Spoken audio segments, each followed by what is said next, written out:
Here I have Motorola Moto E22i, and today I'm going to show you how to enter safe mode on this device.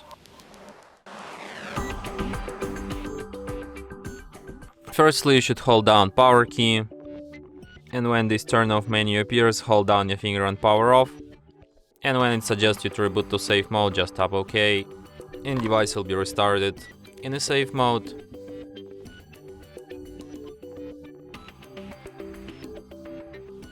So as you can see, the sign here says safe mode, which is the proof that we are in a safe mode right now.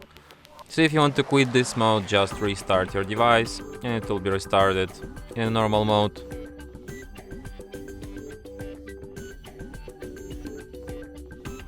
And that's it. Thanks for watching. If you find this tutorial useful, don't forget to hit that like button and subscribe to our channel.